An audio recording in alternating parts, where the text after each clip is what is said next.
এরপর অঙ্কটা দেখো, এরপর অঙ্কটা বলেছে যে আমি এমন একটি ভগ্নাংশ খুঁজে বার করি যার লব থেকে হর তার লব থেকে 2 বড়, হর তার লব থেকে 2 বড়, লবের সঙ্গে 3 যোগ করলে হর থেকে 3 বিয়োগ করলে ভগ্নাংশ হাতে দেয়। দেখো এইখান থেকে আমি সূত্রটা পেয়ে যাচ্ছি। দেখো যদি ভগ্নাংশটা এক্স ধরি, যদি ভগ্নাংশ এই লবটা এক্স ধরি তাহলে হরটা কত হবে, x+2 হবে। এবারে x+2 থেকে 3 যোগ করো, লবের সঙ্গে 3 যোগ করো, তাহলে x+3 আর হর হচ্ছে কত x+2, তাহলে x+2 - 3 = 7/3। তোমার শর্ত বেরিয়ে গেল। আমি অঙ্কটা করছি। দেখো মনে করিলাম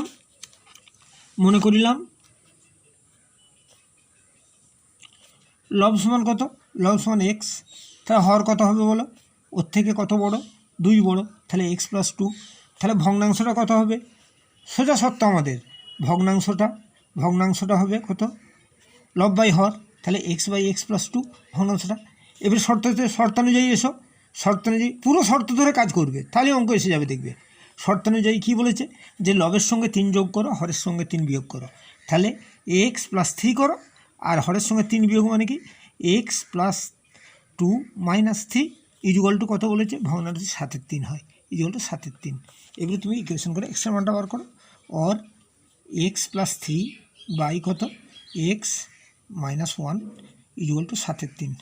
কেন 1 হলো, 2 থেকে 3 বাদ দিয়ে দিলে, অর 3x + 9 = কত 7x - 7 হচ্ছে। দেখো 3x + 9 = 7x - 7, অর কত হচ্ছে দেখো 3x + 9 = 7x - 7, আর 3x - 7x = কত হচ্ছে দেখো 3x - 7x এদিকে নিয়ে চলে এলে, আর এইটাকে এদিকে নিয়ে চলে এলে সমান -9 - 7, অর কত 3x - 7x মানে কত বলো, 3x - 7x মানে -4x = -16, মাইনাসগুলো কেটে দাও, আর x = কত 4 হচ্ছে।